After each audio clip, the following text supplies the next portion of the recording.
రైతులకు నమస్కారం అండి. మన Shri Gayatri farmer YouTube channel స్వాగతం. నా పేరు ఉప్పల్ రాజు. మన యొక్క ఛానల్ను లైక్ చేయండి, షేర్ చేయండి, సబ్స్క్రైబ్ చేయండి. మనం ఇంతకుముందు చెప్పినట్టుగా ఇప్పుడు మనం కంపల్సరీ కదా పొలంలో ఎస్ఎస్పి వేసుకోవాలి. ఎస్ఎస్పి వేసుకొని మనం పొలం దున్నుకున్నట్టయితే బెటర్గా ఉంటుంది. అన్ని పోషకాలు కూడా మనం నశించకుండా కాపాడుకోగలుగుతాం ఎస్ఎస్పి వాడడం వల్ల. మీరు వరి కొయ్యలు కాల్చొద్దనే వీడియో ఇంతకుముందు పెట్టాము. ఇప్పుడు మనం వరి కొయ్యలు కాలవకుండా ఎస్ఎస్పి వేసి పొలాన్ని మొత్తం కూడా దున్నిచ్చాము. చూడండి, పొలం కూడా మొత్తం కూడా దున్నిచ్చాము. ఇప్పుడు కొన్ని ఏరియాలలో చూసినట్టయితే నారు పోసుకునే టైం స్టార్ట్ అయింది. ఒక్కొక్కరు కూడా ఒక్కొక్క విత్తనాల గురించి కూడా చెప్పాము మనం మొదట్లో. ఇప్పుడు ప్రతి రైతు కూడా కంపల్సరీగా గమనించుకోవాలి. నాటు వేసే వాళ్ళు వరి పోసుకునే టైం కూడా ఇప్పుడు వరి నారు కూడా కంపల్సరీ డిసెంబర్ 15 కల్లా నారు పోసుకునే ప్రయత్నం చేయండి. ఎటుగుడి మనం సంక్రాంతి లోపు కూడా నాటు పెట్టుకోవాలి. అలా అయితేనే మనకు పంట దిగుబడి అనేది వస్తుంది. దాన్ని మాత్రం కంపల్సరీ ప్రతి రైతు గుర్తుంచుకోవాల్సినటువంటి విషయము. నెక్స్ట్ ఇప్పుడు టాపిక్ లోకి వచ్చినట్టయితే మనం ఇప్పుడు ఇది డ్రమ్ము గుంజుదామని అనుకుంటున్నారు రైతులు. ఈ డ్రమ్ము గుంజేటప్పుడు తీసుకోవాల్సిన జాగ్రత్తలు ఏంటిది, ఏ విధంగా వాడుకోవాలి, ఏ విధంగా చేయాలనే విషయాన్ని గురించి నేను ఇప్పుడు తెలియజేస్తాను. ఇప్పుడు ఇది చూసినట్టయితే 3 ఎకరాల బిట్. ఇది 3 ఎకరాలకు మనం ఏ విధంగా చేయాలో ఏంటి అనేది మొత్తం కూడా నేను తెలియజేస్తాను. ఫస్ట్ వరి కొయ్యలు కాల్చకుండా ఎకరానికి ఒక సూపర్ బస్తా వేసాము. ఎస్ఎస్పి అనేది 50 kg బ్యాగు ఎకరానికి ఒకటి వేసాము. 3 ఎకరాలకు 3 బ్యాగులు వేసి దున్నిచ్చాము. ఇది సాలు ఎరువాలు 2 సార్లు అయిపోయింది. తర్వాత ఇది ఒక వారం రోజులు ఇట్లా ఉండాలి. వారం రోజుల తర్వాత మనం మళ్ళీ దీన్ని కరిగట్ చేసుకుంటాము. కరిగట్ చేసుకునేటప్పుడు దమ్ములో మీరు ఎప్పుడైనా సరే మనం మామూలుగా నాటు పెడితే అయితే ఎకరానికి ఒక బస్తా అనేది వేస్తాము. కానీ మనం డ్రమ్ము గుంజేటప్పుడు మాత్రం ఆ విధంగా అసలు వేయకూడదు. డిఏపి బస్తా అనేది ఒక హాఫ్ కట్ట. నెక్స్ట్ కంపల్సరీ యాసంగి మనం జింకు అనేది వాడాలి. జింకును ఒక్కొక్కరు ఒక్కొక్క విధంగా, మీ ఏరియాలో తెలంగాణ, ఆంధ్ర, రాయలసీమ మనకు చూసినట్టయితే ఒక్కొక్క ఫెర్టిలైజర్ షాప్ లో ఒక్కొక్కటి అనేది దొరుకుతుంది జింక్ అనేది. దాంట్లో మీకు పౌడర్ రూపంలో అయినా దొరకవచ్చు చలామిన్ జింక్ అనేది. అదే గ్రోమర్ లో చూసినట్టయితే చమత్కార్ జింక్ అని దొరుకుతుంది. నెక్స్ట్ వేరే దగ్గర చూసినట్టయితే జింక్ బురక్ష అని, ఫార్ములా 7 అని, సంతుల్ అని, సంథింగ్ చాలా పేర్లు ఉంటాయి. 100 పేర్లు ఉన్నా కానీ ఒక్కటే జింకు. ఆ జింక్ అనే దాన్ని కంపల్సరీగా ముడి జింకు అయినప్పుడు దాన్ని మనం అరకట్ట డిఏపి, నెక్స్ట్ ఆ జింకు ఒక 10 kg బ్యాగ్ ఉంటుంది. ఆ రెండు కూడా మిక్స్ చేసి మనం దమ్ములు వేసి దున్నుకొని దాన్ని మనం కరిగట్ చేసుకోవాలి. అదే పౌడర్ అయితే మాత్రం డైరెక్ట్గా మనం ఈ రోజు రేపు ఒడ్లు గుంజుకుంటామంటే ఈ రోజు మనం ఆ డిఏపితో పాటుగా ఈ మన పౌడర్ జింకును కలిపి చల్లుకోవాలి. ఎకరానికి ఒక 1/2 kg, యాక్చువల్గా అయితే 700 grams వాడుకోవాలి ఒక ఎకరాకు వచ్చేసి. కాకపోతే ఆ విధంగా ప్యాకింగ్ ఉండదు కాబట్టి మీ వీలును బట్టి మినిమం 1/2 kg మాత్రం తగ్గకూడదు ఎకరానికి జింకు వాడే విధానం అనేది. ఆ విధంగా చేసుకున్నట్టయితే బెటర్గా ఉంటుంది. ఇప్పుడు మనం ఇది ఒడ్లు కూడా ఏ విధంగా చేయాలనేది కూడా మీకు తెలియజేశాను.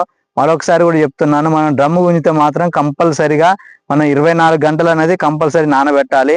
ముందు రోజు మనం మంచిగా ఎండబెట్టుకొని ఆ రోజు నైట్ మనం నానబెట్టి మళ్ళా మనం 24 hours నానిన తర్వాతనే మనకు కొంచెం ఒడ్లు అనేది మొనలు చేస్తాయి. ఆ మొనలు చేసినప్పుడే మనం తీసుకొచ్చి మనం డ్రమ్లో పోసి లాక్కున్నట్టయితే బెటర్గా ఉంటుంది. డ్రమ్ము కూడా మనకు కంపల్సరీ కొంతమంది ఎక్కువ తక్కువ చేస్తారు, అట్లా కాదు. మీరు వేసేటువంటి వడ్లను బట్టి చూడండి. ఎకరానికి ఒక 12 కిలోలు మాత్రమే కంపల్సరీ వాడుకోవాలి, అంతకు ఎక్కువ వాడుకోకూడదు. ఒకవేళ ఇంచుమించుగా అయితే 15 కిలోలు ఉండాలి, కానీ 12 నుంచి 15 కంటే ఎక్కువ మాత్రం అస్సలు వాడకూడదు డ్రమ్ సీడ్ అనేది. ఎందుకంటే ఆ విత్తనాలు అనేది ఒత్తుగా అయితే అది పిలక రాదు, మనకు దిగుబడి అనేది రాదు. ప్రతి రైతు మాత్రం ఈ విషయాన్ని గుర్తుంచుకోవాలి. మనం ఫస్ట్ విత్తనాన్ని ఎంచుకునేటప్పుడు మంచిది పెంచుకోవాలి. దాని తర్వాత మనం దుక్కి తయారు చేసుకునే విధానంలో కూడా నెంబర్ 1గా ఉంటుంది. కాబట్టి మనం దుక్కి తయారు చేసుకునే విధానం కూడా మంచిగా ఉండాలి. ఫస్ట్ ఎస్ఎస్పి వేసుకున్నాం, తర్వాత మనం కరిగట్ చేసుకునే ముందు ఒక డిఏపి అరకట్ట బస్తా, నెక్స్ట్ ఒక 500 గ్రాముల పౌడర్ జింక్ అయితే వేసుకోవాలి. లేదంటే ముడి జింక్ అయితేనేమో 10 kg బ్యాగ్ అనేది ఉంటుంది, అది వేసుకొని మనం కరిగట్ చేసుకుని నెక్స్ట్ మనం ఏంటంటే డ్రమ్ము గుంజితే మాత్రం కంపల్సరీగా పైప్తో గుంజుకోవాలి. ఎక్కడ కూడా మనకు లొంతలు లేకుండా అన్ని 4 మూలలు కూడా సమానంగా ఉండేటట్టు చూసుకోవాలి. వాటర్ పోస్తే మనం పైనుంచి వాటర్ వస్తే కింది నుంచి వెళ్ళిపోయేటట్టుగా ఉండాలి. ఒకవేళ మీకు ఆ విధంగా కరిగట్టు అలా సెట్ కాలేదంటే మాత్రము మీకు ఎక్కడెక్కడైతే గుంటలు ఉంటాయో అలాంటప్పుడు ఏం చేయాలంటే ఏదైనా ఒకదానికి ఒక బస్తలో గోనె సంచిలో ఒక రాయి వేసి దానికి దారం కట్టి మన లొంత ఉన్న దగ్గర నుంచి మనకి ఎటైతే వాటర్ పోతాయి అటు వరకు ఒక కాలువ మాదిరిగా లాగినట్టయితే అక్కడ వాటర్ లేకుండా అవుతాయి. వాటర్లో మనం ఒడ్లు గుంజినట్టయితే వాటర్ అక్కడ నిలిచిపోయి అవి మురిగిపోతాయి. అవి మొలకెత్తవు.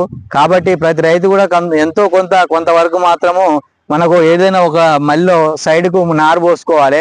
ఆ విధంగా పోసుకున్నప్పుడే మనకి ఏమైంది అంటే ఎక్కడెక్కడైనా కొంచెం మురిగిపోయినా ఏదైనా అయినా కానీ ఎక్కడైనా పలసగా ఉన్నా కానీ మనం నాటు వేసుకోవడానికి వీలుగా ఉంటుంది. కాబట్టి ప్రతి రైతు కూడా ఇది గమనించుకోవాల్సినటువంటి విషయము.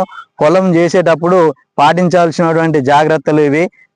ప్రతి ఒక్క రైతు కూడా పదే పదే చెప్తున్నా, మనము సౌడు భూములు ఉంటే మాత్రం 20-20-0-13 మాత్రం ఎట్టి పరిస్థితుల్లో వాడకండి. దాంట్లో NPK ప్లస్ S అనేది ఉంటుంది. S అంటే మనకు సల్ఫర్ అన్నమాట. మనకు నైట్రోజన్, నెక్స్ట్ భాస్వరము, నెక్స్ట్ పొటాష్ 0 ఉంటుంది.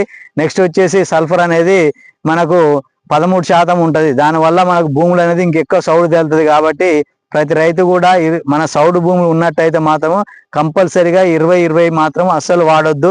DAP మెగా పవర్ అనేది వాడుకున్నట్టయితే బెటర్గా ఉంటుంది. దాంతో పాటుగా మనము జింక్ అనేది వాడుకుంటాం కాబట్టి అన్ని విధాలా బెస్ట్గా ఉంటుంది. మీరు ఇది ఒకటి మాత్రం తప్పక గుర్తుంచుకోవాల్సినటువంటి విషయము. ఏవైనా చెలక భూములు ఉంటే వాడుకోండి 20-20, కానీ సౌడు భూములు ఉంటే మాత్రం 20-20 వాడకండి. 20-20 తప్ప మిగతా ఏ బత్తాలు వాడుకున్నా పర్వాలేదు. సౌడు భూమికి DAP అయినా 14-35 అయినా 28 అయినా ఏదైనా ఓకే. మళ్ళీ 3-15 కూడా వాడకూడదు. దాంట్లో కూడా సల్ఫర్ ఉంటుంది. అది మాత్రం గమనించుకోవాలి. ఇది తెలుసుకోవాల్సినటువంటి విషయము. కంపల్సరిగా ఫెర్టిలైజర్ ఏం వాడుకోవాలి, మనము యాసంగి జింకు కంపల్సరీ వాడుకోవాలి అనే విషయాన్ని కూడా ప్రతిదీ కూడా మనం డ్రమ్ము గుంజితే ఎలాంటి జాగ్రత్తలు తీసుకునేటువంటి విషయాన్ని నేను ఎపిసోడ్ రూపంలో తెలియజేస్తాను. మనము ప్రతి ఎపిసోడ్లో వచ్చినట్టయితే ఇప్పుడు ఇది మొదటి ఎపిసోడ్. ఈ ఎపిసోడ్లో మనం ఏమైనా మనం డ్రమ్ ఏ విధంగా దానికి దుక్కి ఏ విధంగా తయారు చేసుకోవాలి, ఏ విధంగా డ్రమ్ ఉంచుకోవాలనే విషయాన్ని కూడా తెలియజేస్తున్నాను.